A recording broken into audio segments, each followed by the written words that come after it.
une édition spéciale aujourd'hui. Ce sera un face-à-face entre deux étudiants qui sont en course pour la présidence de la communauté des étudiants guinéens vivant en Égypte.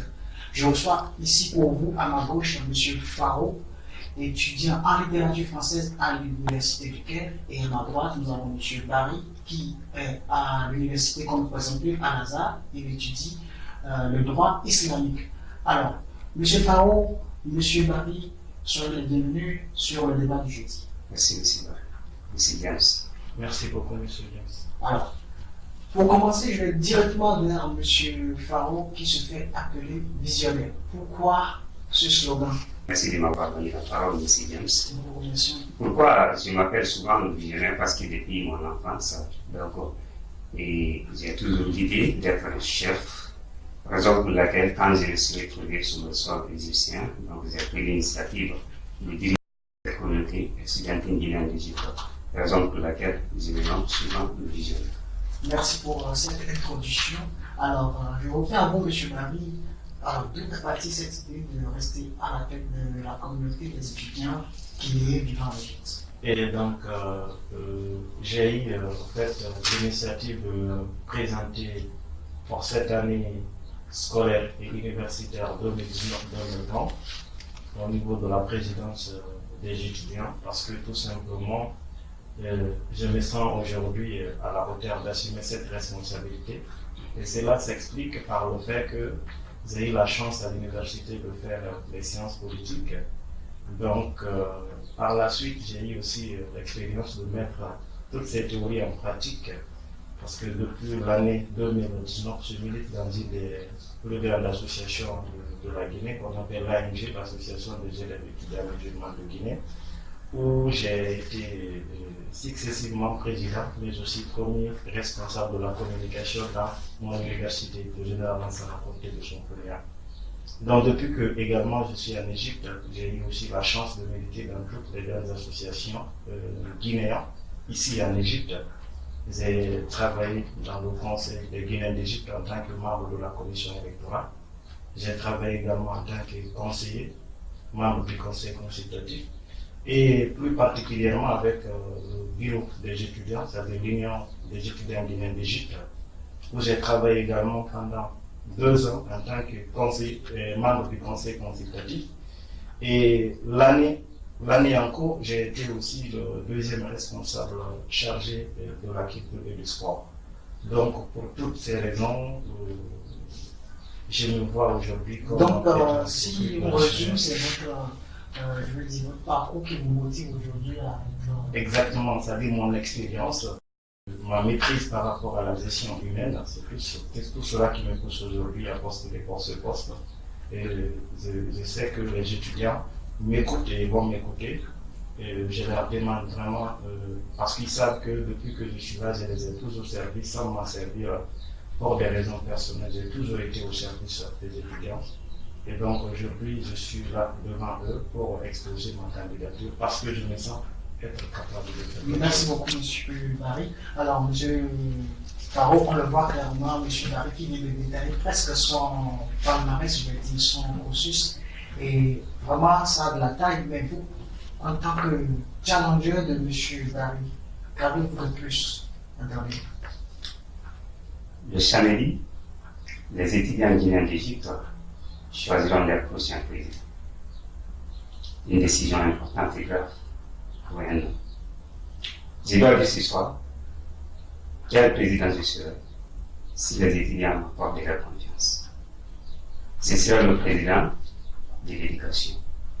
Parce que l'éducation est notre premier but dans ce pays d'accueil. Donc je veux que les étudiants soient bien formés, soient dynamiques, bien effectifs.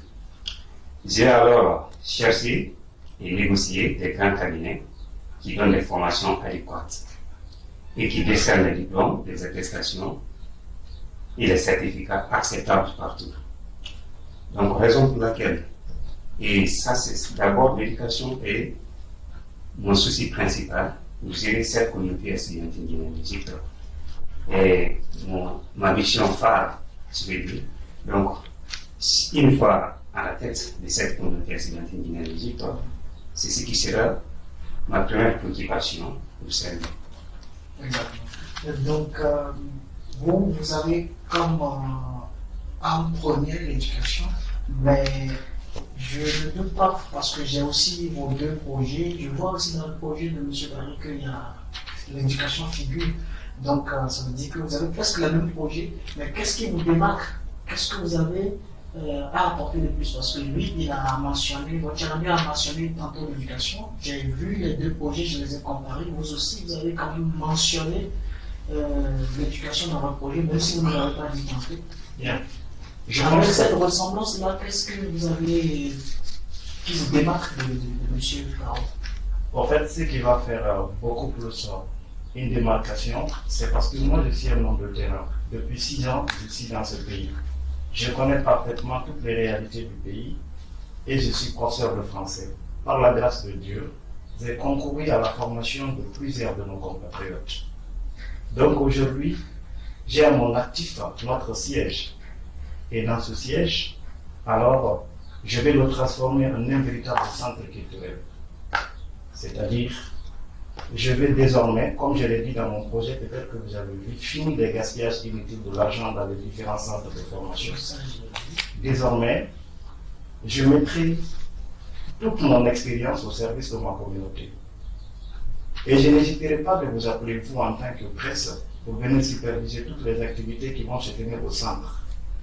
Désormais, je ferai appel aux autres nationalités, à des personnes qui sont vraiment en avance par rapport à certains domaines de la vie, dans la langue française, dans la langue anglaise, en informatique, dans les études islamiques. Je vais leur faire appel de venir dans notre centre pour pouvoir enseigner nos compatriotes. Non seulement ça va nous permettre d'économiser en argent, mais aussi ça va nous permettre de s'auto-former. Au-delà de ça, quand vous avez très bien analysé mon projet, j'envisage aussi de faire des négociations sur le plan de la coopération. J'ai énuméré cela. Je vais coopérer avec toutes les grandes universités du pays, notamment l'université de Rennes-Chance, l'université de Al-Azhar, où d'ailleurs je suis membre, je suis déjà étudiant, et l'université du Caire. Donc je partirai dans toutes ces grandes universités pour aller négocier les formations, les séminaires, afin que vraiment je puisse alors apporter le maximum de formation à mes frères étudiants. Alors, donc, pour me résumer, ce qui me démarque, c'est par rapport à ma connaissance du terrain, par rapport au fait que je suis un homme du terrain. Sur le plan de l'éducation, je pense que j'ai beaucoup plus d'acquis. Ok, vous avez beaucoup plus d'acquis, mais si j'écoute aussi monsieur, j'aurai l'occasion aussi d'écouter monsieur Paro sur ce point-là. Monsieur Barry dit qu'il est un homme de terrain. Est-ce que ça fait de vous un homme de bureau? Oui, bon, ça fait 2 ans que j'ai travaillé dans le bureau des étudiants ingénieurs du secteur, donc cela m'a beaucoup donné d'expérience aussi. Et parlant aussi de l'éducation, parce que c'est ma mission principale pour cette présidence. Donc, je me battrai correctement de donner toute ma force pour, c'est-à-dire le service des étudiants guinéens, surtout en ce qui concerne la formation, parce que c'est mon souci principal. Donc, je vais faire en sorte que les étudiants soient bien formés, soient dynamiques pour une Guinée. Oui, ça, vous l'avez dit tantôt, vous avez déjà souligné le point de l'éducation. On ne va pas encore revenir là-dessus, mais à part le point de l'éducation, je vois quand même dans votre projet que vous avez annoncé aussi la coopération. Et la coopération, comme l'a dit votre challenger tantôt, lui, il envisage faire avec les grandes universités.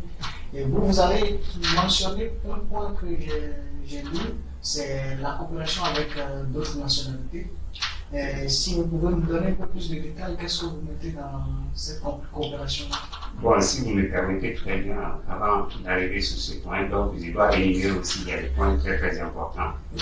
Donc, et je disais tantôt que je serai le président de rétrécissement. Parce que notre union commence à perdre son repère, son poids. C'est-à-dire notre union n'est plus comme avant. Donc les gens sont démotivés dans les activités. Donc je serai le président du rétrécissement pour redresser notre union estudiantine guinéenne d'Égypte. Parce que c'est quelque chose qui est très grave. En faisant particulièrement. Voilà, en faisant particulièrement. Voilà, donc en faisant cela, c'était M. James. Donc je dois faire appel à toute la communauté guinéenne des victoires, c'est-à-dire les différentes communautés régionales. Parce que pour le faire, il faut passer par la sensibilisation porte à porte. Il y a des membres qui parlent la langue Soussou, qui parlent la langue Kula, qui parlent la langue Malinké, qui parlent la langue forestière. Donc, une fois devant la communauté mandingue, donc celui qui parle la langue Malinké, donc on va s'exprimer, va l'exposer notre projet, donc afin qu'il puisse nous motiver de venir massivement dans nos activités. Donc c'est ce qui donne la force à notre union. Devant une communauté Soussou, ça sera la même chose.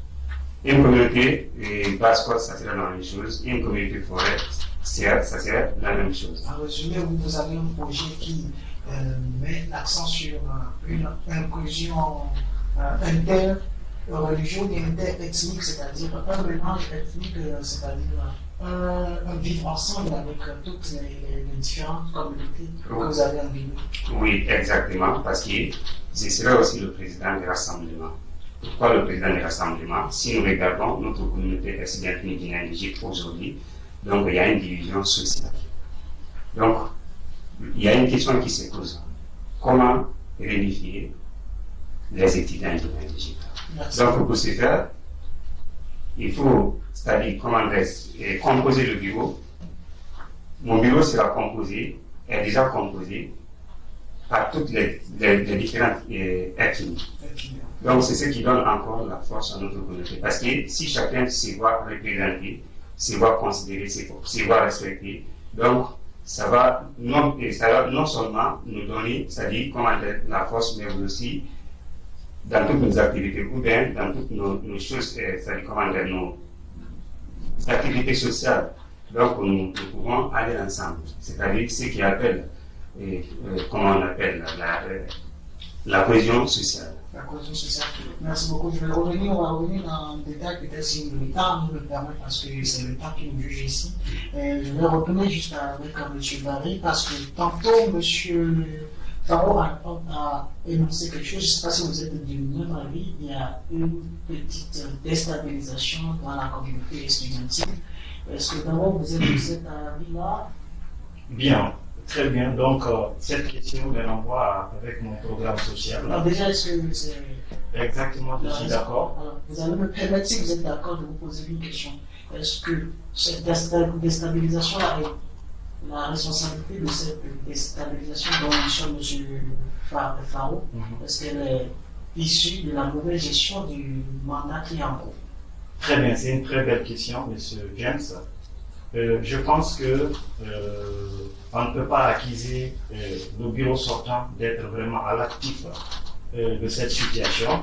Cette situation pourrait plutôt avoir une explication beaucoup plus profonde et beaucoup plus élargie. Donc on pourrait par exemple dire que cela proviendrait certainement de la situation socio-politique de la Guinée présentement. Donc ça, vous savez que d'un côté ça peut aussi affecter.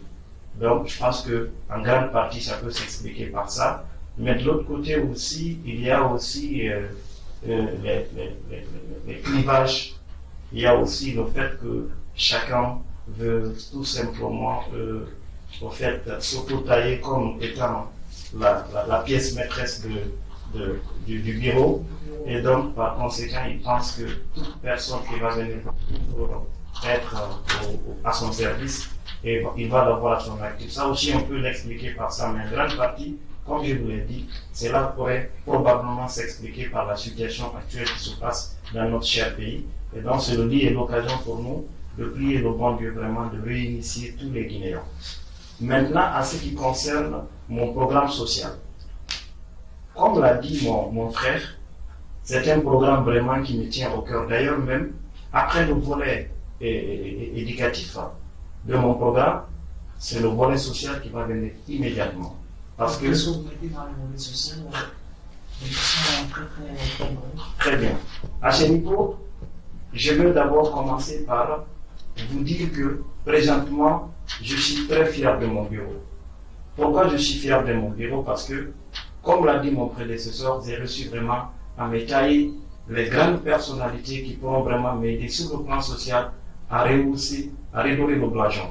Donc, pour être très pratique, j'ai déjà commencé la sensibilisation, parce que pour moi, il faut passer par la sensibilisation pour faire comprendre aux gens, pour faire comprendre aux étudiants que nous sommes tous réunis et que les facteurs qui nous unissent sont plus alors solides que les facteurs qui nous divisent. Donc, je passerai par les textes, par les lumières je vais dire les lumières jurisprudentielles, parce que en grande partie, les étudiants qui viennent en Égypte, ce sont des étudiants qui viennent pour étudier. Et donc, nos textes islamiques sont très clairs là-dessus. C'est pourquoi j'organiserai des grands débats autour des questions sociales, pourvu que tous les étudiants se retrouvent et discutent afin de pouvoir régler les problèmes à l'amiable. Ça, donc, je passerai par les organisations culturelles. Je passerai aussi par des formations. J'appellerai nos grands docteurs parce que par la grâce de Dieu, nous avons nos frères ici qui ont obtenu leur doctorat dans les matières islamiques. Je vais leur faire appel et préparer des thèmes spéciaux pour vivre vraiment qu'on se retrouve en table. Il n'y a pas de musulmans dans la communauté guinéenne. Au fait, nous sommes présentement, nous incarnons une association qui dirige les étudiants qui sont venus en grande partie pour étudier l'islam. En grande partie. On ne va pas exclure les pas du tout. On ne va exclure aucune personne. C'est pourquoi je vous ai dit que nous avons des textes, qui nous unissent. Ces textes peuvent être des textes islamiques, comme ça peut être aussi des textes juridiques. Donc nous avons nos frères qui sont aussi dans des grandes universités. Je vais parler de l'université d'Alexandrie qui sont en train d'étudier le droit. Ce sont des frères aussi qui viendront tenir des débats, pour faire comprendre aux gens que le civisme, c'est la chose la plus importante. Merci pour votre position. Moi, je vais toujours utiliser votre introduction pour rebondir sur d'autres questions. Alors, je reviens directement à M. Faro. Si la question est plus forte, vous allez accuser juste votre challengeuse parce que c'est lui qui m'a donné l'ouverture. Alors, utiliser la conclusion de M. Barry tantôt pour vous poser une question, M. Faro. Alors, volet social, vous avez mentionné tous les deux, j'ai vu dans vos projets, mais aucune trace de question de bourse. Je suis journaliste, j'ai investigué, j'ai discuté avec beaucoup d'étudiants guinéens vivant en Égypte. Beaucoup ne sont pas satisfaits, non seulement du quota de bourse, et aussi de la façon, de la procédure de la réception des allocations destinées aux étudiants boursiers. Pourquoi vous n'avez pas mentionné quand même quelque chose pour améliorer ces conditions de bourse des étudiants? Parce que je n'ai pas vu de traces dans vos projets. Peut-être que vous l'avez dit et c'est sous-entendu, mais donnez-moi un peu de précision. Pourquoi l'absence de la question des bourses? Voilà, bon, et c'est James, partant sur cette question, je vais dire que la Guinée, à chaque année, la Guinée a une bourse conventionnelle de 15 places. C'est-à-dire 5 pour la licence et 10 pour le master. Mais, jusqu'à présent, il y a une question qui se pose. Est-ce que les bourses-là ont été signées et cachetées par les personnels, c'est-à-dire par les responsables? Parce que moi-même, je suis l'un des fruits de cette bourse conventionnelle. Vous êtes venu en tant que boursier en 2017. Donc, comment dirais-je, depuis notre arrivée en 2017, il n'y a eu aucune personne d'après nous qui sont venus par cette bourse. Jusqu'à présent, il y a cette question qui se pose. Est-ce que c'est la Guinée qui a coupé cette bourse d'abord ou bien c'est coupé au niveau de l'Égypte ici? Mais qu'est-ce que vous envisagez de faire? Voilà, donc je vais commencer d'abord à étudier le dossier de fond en comble. Donc, pour étudier le dossier de fond en comble, je passerai d'abord par notre institution diplomatique pour savoir la cause réellement, pourquoi les étudiants ne sont pas venus depuis 2017. La dernière vague. Oui, en 2017, oui. Voilà. Donc, je vais demander d'abord notre institution diplomatique pour la région. Donc, une fois obtenue la réponse fiable, donc je vais m'orienter maintenant, et c'est cette réponse qui pourra m'orienter maintenant vers la Guinée pour connaître réellement la cause principale. Donc, à travers ça maintenant, il y aura d'autres méthodes pour améliorer la cause, comme vous l'avez si bien tantôt souligné. Donc, c'est cette méthode qui gère pour le moment. D'accord. Une enquête et après vous allez appliquer la solution Exact. et adéquate. Exactement. Alors, M. Barry, les étudiants non boursiers, alors, qu'est-ce que vous envisagez pour ces étudiants-là? Parce que être non boursier en Égypte, étudier, c'est facile. Très bien. Et donc, c'est une très bonne question. Revenons toujours à la question de bourse. Je pense que explicitement, je n'ai pas énuméré cela dans mon programme. Mais quand vous regardez le volet coopération, vous trouverez que quelque part, c'est énuméré que ma structure, mon équipe et moi vont entretenir des relations solides avec l'ambassade de Guinée ainsi qu'avec toutes les autres institutions qui pourront nous aider. Donc, ça c'est pour vous dire combien de fois, malgré qu'explicitement je n'ai pas énuméré le problème de bourse, mais ce n'est que lié par ça parce que l'ambassade de Guinée c'est la première institution étatique ici en Guinée, ici en Égypte pour vous le dire. Donc, moi je vais mener des enquêtes très solides par rapport à ça. Aujourd'hui, nous avons une situation qui est vraiment très très sensible. Nous avons nos frères étudiants qui ont été... des boursiers ou des non-boursiers? Je parle des boursiers d'abord. Okay. Nous avons nos frères étudiants qui étaient des boursiers, qui sont venus ici avec la bourse guinéenne. Après un certain moment, ils se sont retrouvés sans bourse. On les appelle aujourd'hui les OMI. Ils ont constitué un bloc qu'on appelle le bloc des OMI. Ils se sont battus pendant des années. Et durant toutes les deux présidences passées, il y a eu toujours des mouvements autour de cette question. Mais jusqu'à présent, la solution n'est pas encore obtenue. Comme je l'ai dit, moi je ferai que emboîter leur pas. Je vais me servir de leurs erreurs pour pouvoir alors battre ma politique autour de laquelle je ferai tout, je donnerai toute mon énergie. Je vais employer toutes mes relations pour pouvoir vraiment trouver la véritable source de ce problème. Parce que, exactement, parce que j'ai eu la chance de communiquer avec son Excellence autour de ce sujet. Il y a toujours une polémique là-dessus. Quand vous communiquez avec son Excellence, vous avez l'impression que c'est la Guinée qui a coupé la bourse. Et quand vous communiquez avec le bloc, vous avez l'impression que c'est l'ambassade qui a fait un rapport selon lequel ces étudiants ont terminé leurs études et la bourse a été complètement coupée. Donc pour cette question de bourse et de bloc pour le petit quantique, je crois qu'on va faire spécialement une émission pour voir clair dans cela.